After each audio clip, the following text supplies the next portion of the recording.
Aqui há Romanos. O podcast que fala de costumes da Roma antiga que resistem até aos nossos dias.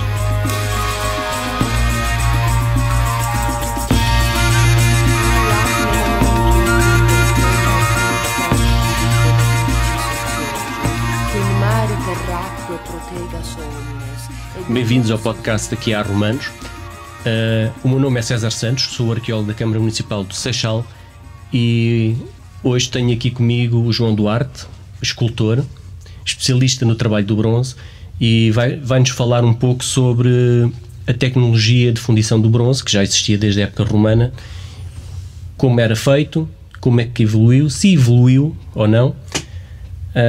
Como ponto de partida, se calhar, falaria um bocado de uma peça que apareceu no Seixal, uma pequena estatueta que o João teve a oportunidade de observar, e uma estatueta de bronze fundida em duas partes, penso eu, e gostava que o João pegasse um pouco nessa peça que ele viu e que depois fizesse a transposição dessa peça de arte para aquilo que faz atualmente e com as técnicas que utiliza.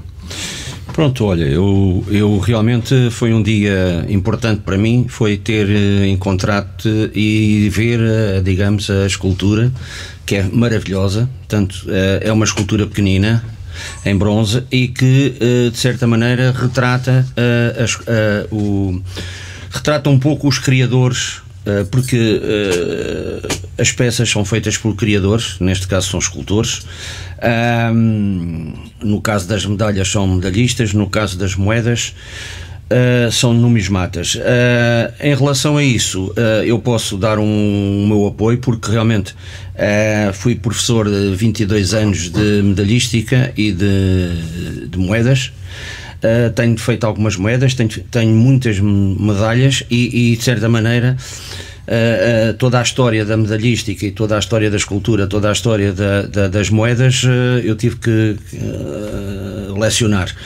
E, portanto, torna-se mais fácil para mim, digamos, porque é uma das minhas profissões, além de ser professor, e de certa maneira tenho trabalhado na fundição.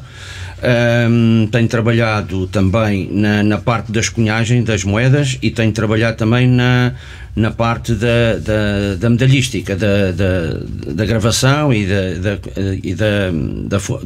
neste caso da estampagem. Portanto, em relação a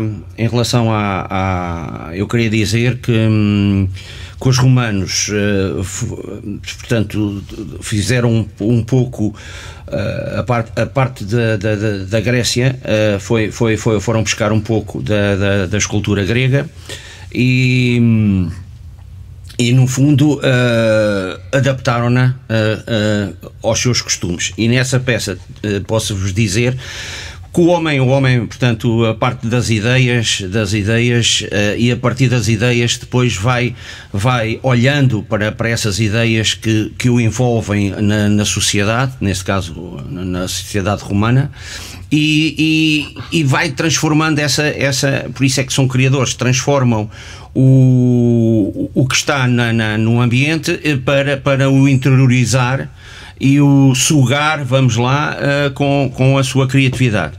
E os romanos fizeram isso, quer dizer, fizeram isso muito bem, não tinham um ar de beleza. A tua peça, a peça que tu mostraste, não tem muita beleza, mas tem toda a parte tecnológica. E tem outra coisa que nós até falámos nisso, se foi encontrada no Seixal, a peça tem um remo. Portanto, porquê? Porque está à beira do Tejo, era um instrumento muito evidente para a população que existia ali à beira do rio. Sim, tratando-se de uma divindade, eles fizeram uma adaptação daquela divindade para poder ter o remo, é aquilo que lhes interessava. Por outro lado, evoluíram da parte grega, porque o auge dos romanos são bustos muito bem retratados, muito bem modelados. A velhice existe lá na expressão, há uma grande expressão, um realismo muito grande na expressão, a próprias veias das mãos, etc. Portanto, eles digamos, desenvolveram essa parte, digamos, para exprimir, digamos, todas aquelas vivências que eles tinham com o Império Romano. Em relação à fundição, portanto, há duas espécies de fundição que eles fizeram. Portanto, há uma fundição que é a fundição de areia, que são dois com moldes. A areia tem que ser uma areia muito com goma. Muito fina também. Muito fina, com goma. Geralmente, por exemplo, aqui na zona de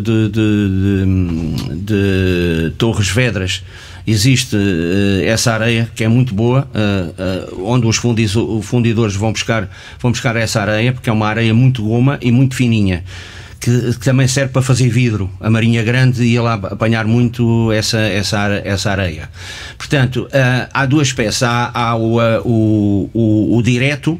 O direto usava um método direto e o método indireto. O método indireto era a cera, ou seja, a cera era posta, havia um molde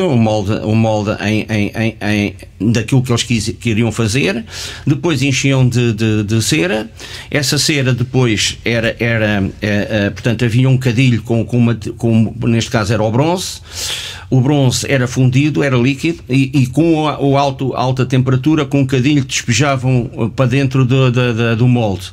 A cera derretia, saía, e ficava lá o bronze no espaço onde a peça era em cera, desaparece a cera, derrete a cera e fica o bronze. Isso é um método indireto. O método direto é duas caixas, tem duas caixas. Nesse caso foi feito, essa estatueta pequenina foi feita por esse processo. São duas caixas com areia com goma. Fazem a peça, é feita em madeira, é colocada num molde de areia. Depois tiram o molde de areia. O molde de areia é aquecido ao sol, a areia fica dura, e depois com os jitos. O que são jitos? São porque o material leva gás, leva o gás, e o gás tem que sair, porque senão fica tudo cheio de buraquinhos.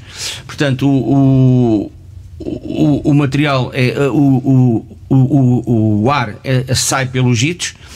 Depois a peça é deitada, o bronze é deitado na areia, a areia depois é aberta as duas caixas, fica a escultura.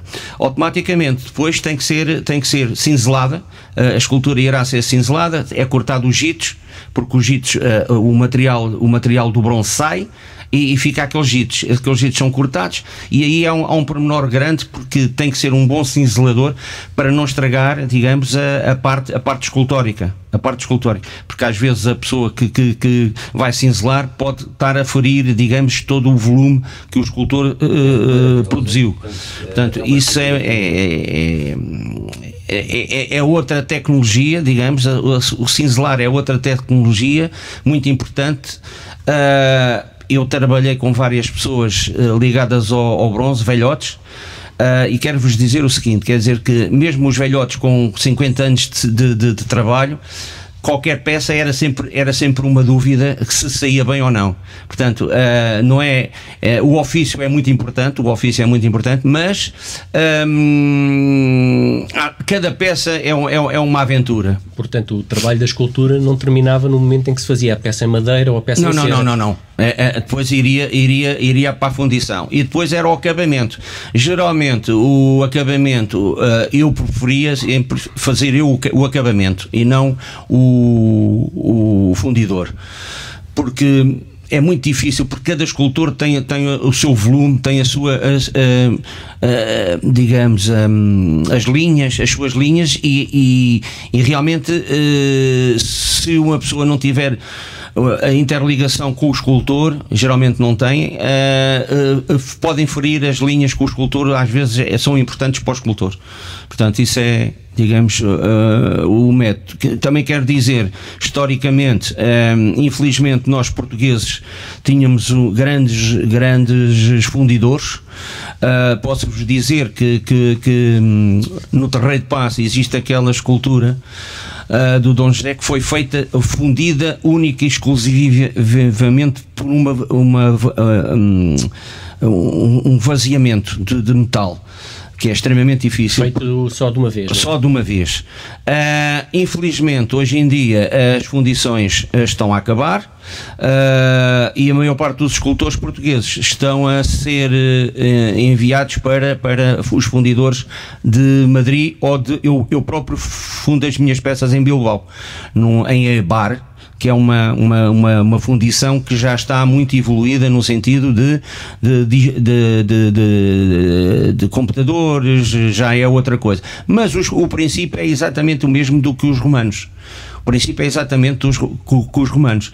Pouco se evoluiu.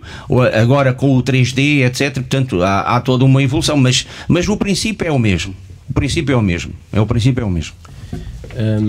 Em termos da técnica, da tecnologia e da arte, quando fazemos uma peça em cera perdida, aquela peça é feita só uma vez, ou seja, não conseguimos reproduzir aquilo em vezes. Não, é o contrário. Em areia, o método da areia é o método direto, só se faz uma vez a peça. Porque é que se inventou a cera perdida? Porque a cera perdida pode-se fazer vários múltiplos. Em cera perdida pode-se fazer vários múltiplos, porque tendo a forma, depois é só uma questão de se encher de cera e digamos derreter a cera e faz vários múltiplos. Geralmente são múltiplos pequenos que se reproduzem centenas deles. É um método mais industrial já. Tem que se fazer um pré-molde. Sim, faz um pré-molde e aquele pré-molde dá para 100, 200. Ok. Quando é usado o método da cera, então é que é aplicado, é impresso a escultura. A escultura, exatamente. Areia, exatamente. É uma de cada vez. É uma de cada vez. Tens que tirar a areia é toda destruída para depois tirares o metal, a escultura em metal e depois trabalhá-la, cinzelá-la. Em termos de liga metálica, sim. Sabes se o bronze ainda existe exatamente da mesma maneira, nas mesmas percentagens. Portanto, nas mesmas percentagens, é 85%. Posso dizer já, digamos que o bronze é de estanho, com o estanho.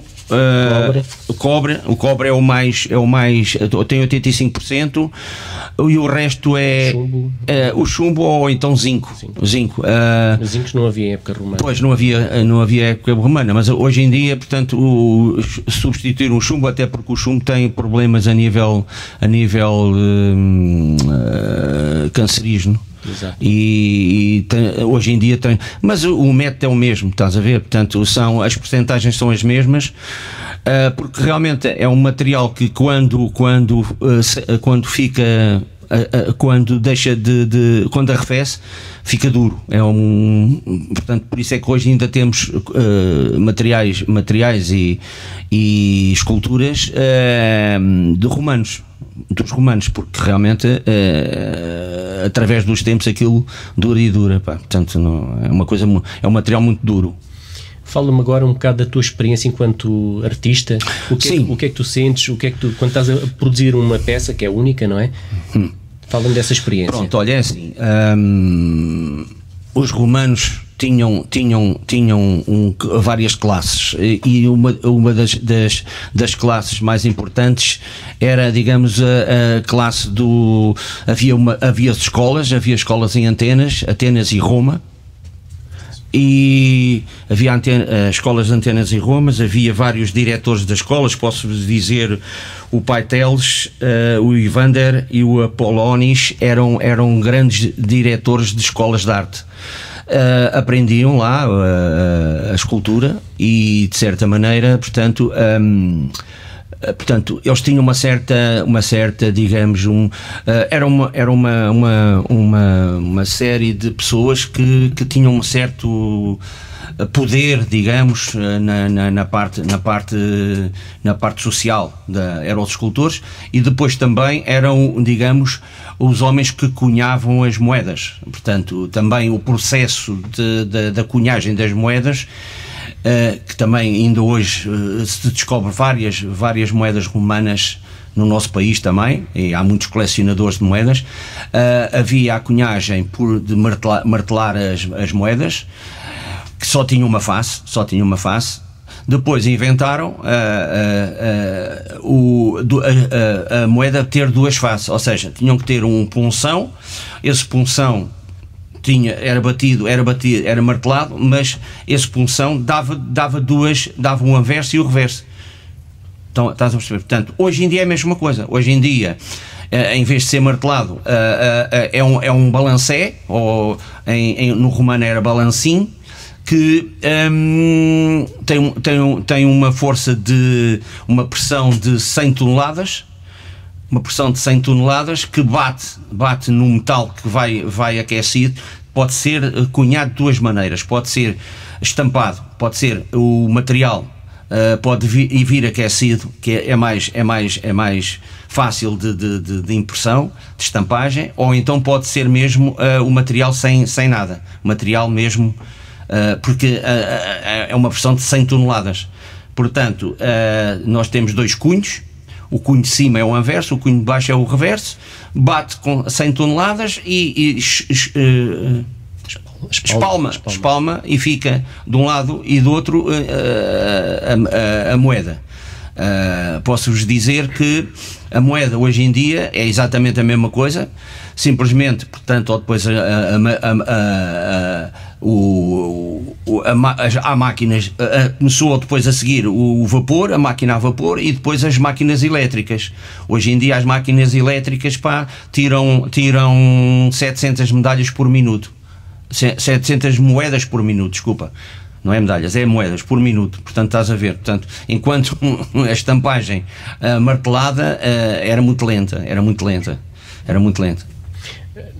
Na tua opinião, quer dizer, eu não sei, eu não sou numismata, mas sim, as moedas romanas teriam que ser estampadas a frio, não é? Não eram a quente? Sim, eram a frio. Por isso é que demoravam muito tempo, porque portanto, para estampar aquilo era uma martelada, tinha que ser uma martelada bastante forte e levava bastante tempo, porque às vezes não chegava uma martelada, tinha que ser várias marteladas para... Sim, isso acontece, vence às vezes. Vence, algumas falhas. Exatamente, algumas falhas. E eles deixavam ficar. Acho que posso-vos dizer, quem quiser ver moedas romanas e gregas, vá à Gulbenkian, que é uma das maiores coleções do mundo de moedas romanas e gregas. Aliás, tem vindo estudiosos dos Estados Unidos, do American Numismatic Society, pedirem para visitar a Gulbenkian, para, de certa maneira, fazerem estudos. E há livros sobre moedas romanas e gregas. Ok. João, diz. Gostava que me falassem sobre a parte criativa, não é? Da criação de uma peça dessas. O que é que gostarias de dizer sobre isso? Pronto, é assim, quer dizer, o criador é aquele indivíduo, eu às vezes até ponho assim, que percepciona até à exaustão tudo o que o rodeia. E depois é uma questão de cada escultor ter a sua poética, e de certa maneira, portanto, ter uma certa uniformidade a nível formal. Há pessoas que ainda praticamente passam a vida toda à procura da sua, a nível de forma, qual é a melhor forma. Às vezes não encontram, morrem e não encontram, porque as pessoas inspiram-se umas das outras. Quer dizer, hoje em dia a parte da globalização, até os romanos se inspiraram nos gregos, depois fizeram a sua parte realista. Enquanto havia um classicismo grande na parte grega, a beleza era, digamos, o fundamental para os gregos. os romanos quiseram reproduzir todos os seus imperadores, os seus deuses, dentro de um realismo, quer dizer, que não vês na arte grega. E a tua fonte de inspiração, qual é? A minha fonte de inspiração, olha, é importante. E há outra coisa que eu acho muito importante, até para os jovens hoje em dia, digamos, geralmente eu, na terceira classe, foi ali que eu me decidi ser escultor. Tinha um professor na terceira classe que no Natal levou para lá barro e começou a fazer o presépio, deu um bocadinho de barro a cada um, fazíamos umas ovelhas e coisas, enquanto ele fazia o São José e o burro e a vaca, etc. E foi a partir daí que me fascinou. Hoje em dia, os romanos, de certeza absoluta que no fundo também tinham as escolas de Atenas e de Roma, e aquelas pessoas mais sensíveis, que o objetivo era dar cá para fora aquilo que eles sentiam no seu interior, começaram a produzir obras de arte. Pronto, felizmente usaram material, por exemplo, os romanos têm trabalhavam muito em pedra-mármore. Também há outro material, a pedra, o bronze, até o próprio vidro, nos mosaicos, etc. Portanto, o termo mosaico tinha a ver com as musas. O Camões falava muito de musas. Portanto, eu inspiro-me, eu faço gordas, o meu tema praticamente desde a terceira classe até passando pelas belas artes, faço mulheres gordas. Também posso usar o exemplo do Botero, que esteve cá a expor também. Também faz gordas, também fazia pintura de gordas e fazia escultura de gordas. Eu não faço pintura, faço escultura. E pronto, porque são gordas. Se calhar, se me perguntarem, se calhar um psicólogo dizia que eu ainda não tinha saído da barriga da minha mãe, sei lá, estou ligado ao... Pronto, mas as minhas gordas também não são gordas. As minhas gordas, quando as pessoas dizem que isto é gorda, as meninas são gordas, não são gordas. Estão cheias de poesia e de sensualidade, e a mulher é um pouco isso, quer dizer, no fundo, os romanos trabalharam muito o feminino, mas aquilo não quer dizer, aquilo era o estereótipo da mulher que cada um tinha lá dentro dele ou dela, pronto. E isso é que é o fundamental, quer dizer, é traduzir o que tu tens lá dentro para o material. Neste caso, todo o escultor, ainda hoje, por isso é que vais às escolas primárias, tens a senhora ou faz com barro ou faz com plasticina. Os romanos também faziam com plasticina, arranjavam um bocado de barro que está na natureza. Foi a primeira expressão de arte, foi agarrar um bocado de arte e modelar um bocadinho de água e faziam figuras e deixavam secar ao sol, iam retocando, etc. Portanto, hoje em dia também posso-vos dizer, por exemplo, antigamente, no século XIX, do século XVIII, por exemplo, para se fazer a fundição tem que se ter a peça no tamanho exato. E às vezes os escultores faziam a medalha, por exemplo, com um tamanho maior, deixavam secar o barro ia encolhendo, depois punham água, depois iam encolhendo e ficava até eles quererem, até o diâmetro. Portanto, são coisas tão primárias que vêm praticamente desde a pré-história. Eu próprio no ateliê tenho uma Vênus pré-histórica e se calhar entre a minha Vênus pré-histórica que está no ateliê e as meninas gordas que estão ao lado delas, pouco evolui, se calhar os homens da pré-história e os romanos tinham uma síntese muito maior do que eu, porque eu vivo numa globalização. Tiro ideias de um, tiro ideias do outro, tiro ideias do outro e só se calhar tenho um bocadinho só da minha ideia. Se calhar os indivíduos da pré-história, aquilo eram deuses, eram figuras cheias, E pronto, olha, eu inspiro-me muito. Não tenho a sorte de ter uma figura romana como a tua, como a do Seixal, mas tenho uma pré-histórica, pá, que no fundo aquilo também é exatamente, é um bocado de areia com goma e eles com um bocadinho de pau. Nós também usamos os techs. Quais são os techs de agora? Se fores às casas comprar tecnologia de techs, techs são os instrumentos que a gente trabalha ao barro. Epá, eles tinham um bocadinho de cana, afiavam a cana, etc. E eu, por acaso, vou já à loja, já vem afiada. Mas a tecnologia é a mesma. É trabalhar com os techs, eles trabalhavam também. Às vezes até com as mãos, que são os melhores techs, porque fica lá o registro digital do escultor, fica-te no barro. Exatamente. Tu, para fazer as tuas peças em bronze, por exemplo, fazes primeiro em barro, Faço primeiro em barro, depois de ter aquilo tudo pronto em barro, tiro a forma em gesso. Às vezes há formas que são complicadas, têm que ser feitas por vários bocadinhos para dar tem prisões, não é? Tem que se tirar as prisões para depois, quando se desmoldar, ficar a peça toda intacta. Há peças que têm 30 tacelos. Tacelos, o que é? Tacelos são os bocadinhos onde há prisões, tens que pôr. Por exemplo, abaixo de um braço são os encaixezinhos, que é para depois tirares a peça sem aferir. E depois de ter a peça em forma, tens que enchê-la de gesso, retocas o gesso, etc. Depois agarras no gesso, vais mandar fundir ao fundidor.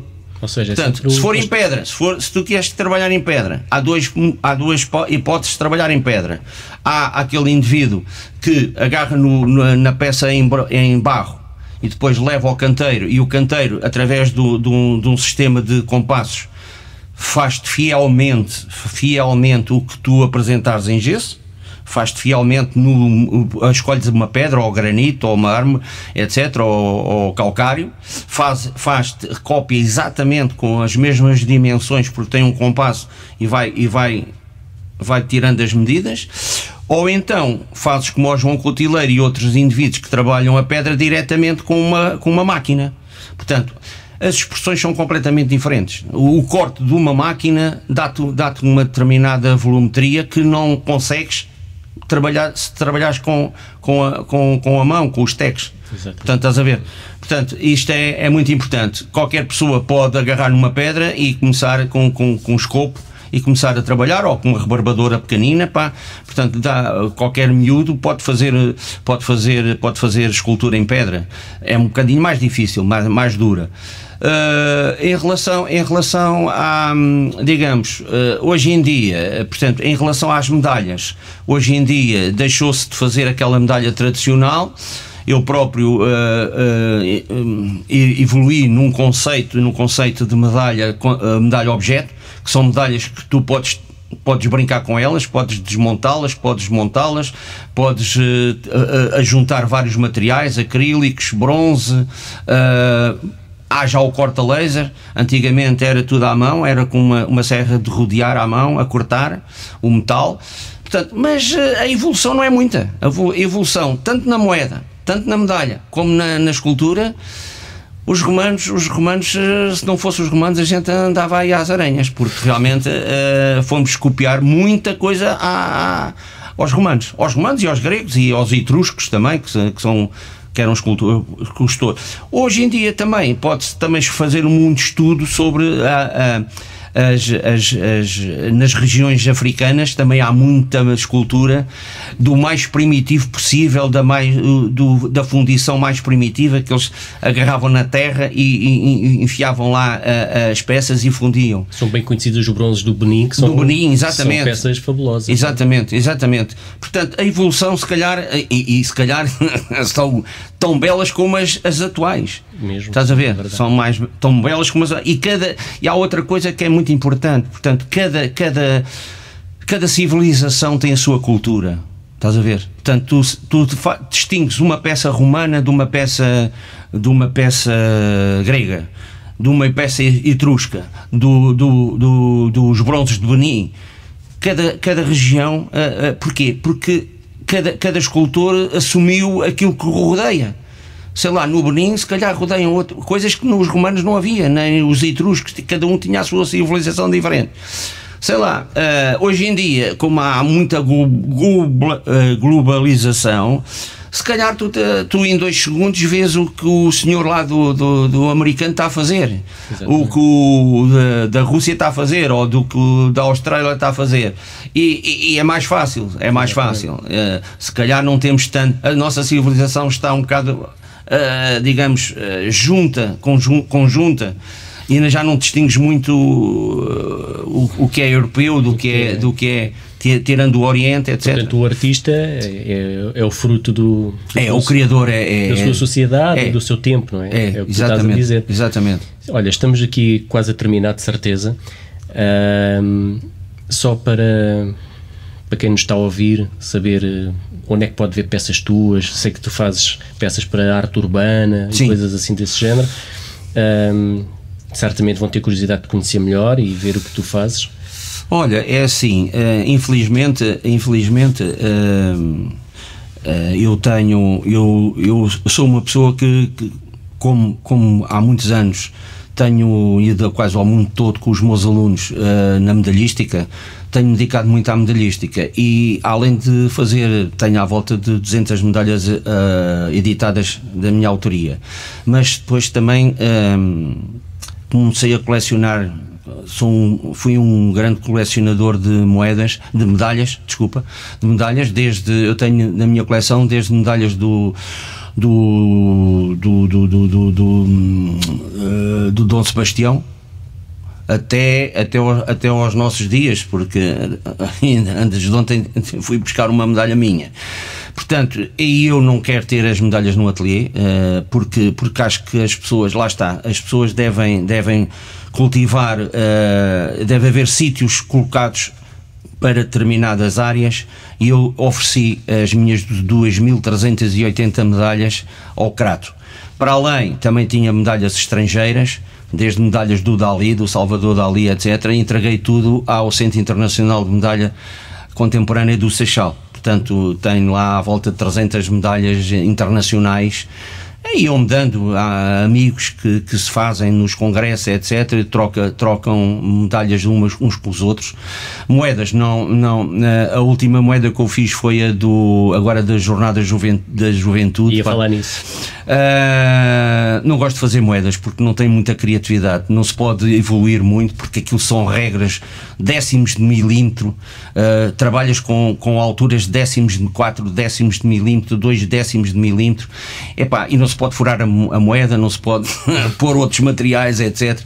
Portanto, não gosto muito de fazer moedas. As medalhas, sim. Medalhas, eu ganhei isto não é para me evidenciar, houve 2 portugueses que ganharam o Prémio Nobel da Medalha a nível mundial. Foi o professor Hélder Batista, que eu fui assistente dele na faculdade, e fui eu que ganhámos o Prémio Saltos, que é um prémio dado aos melhores escultores do mundo de medalhística, só relativa de medalhística.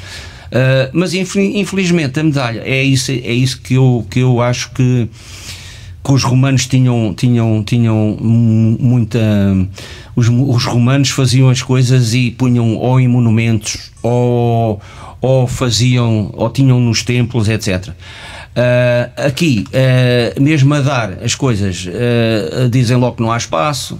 Fui a 20 câmaras, até que encontrei uma câmara no Crato para que recebesse as medalhas, e agora tenho 70 esculturas para oferecer, porque acho que não devo ter as moedas, as medalhas e as esculturas no ateliê, ninguém vê. Gostava de dar, oferecer.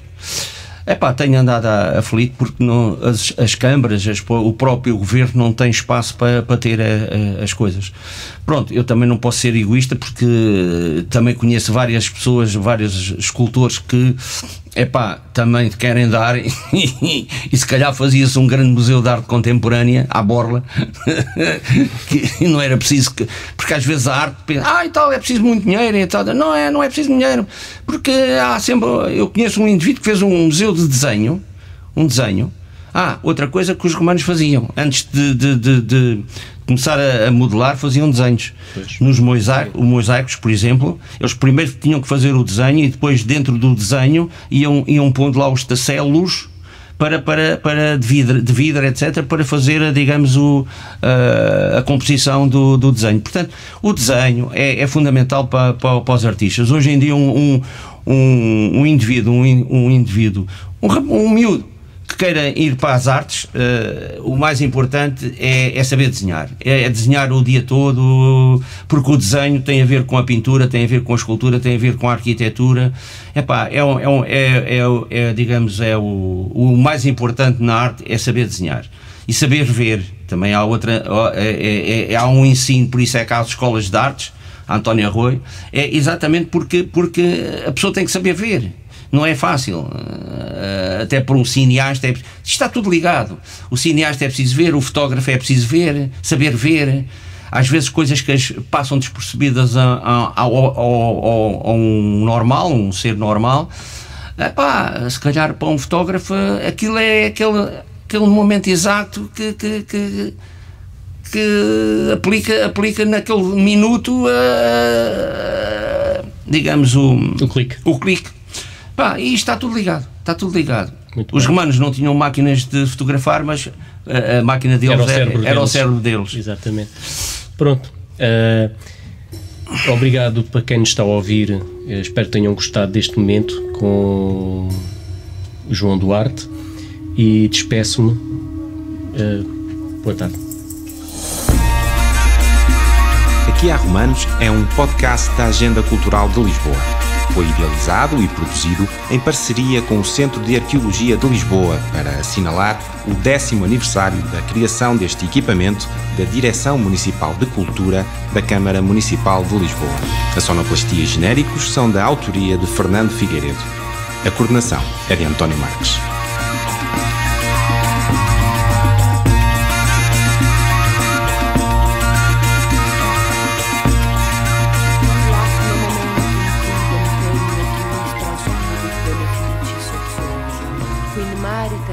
Protegas omnes, et de pulsis vitae procelis salutare.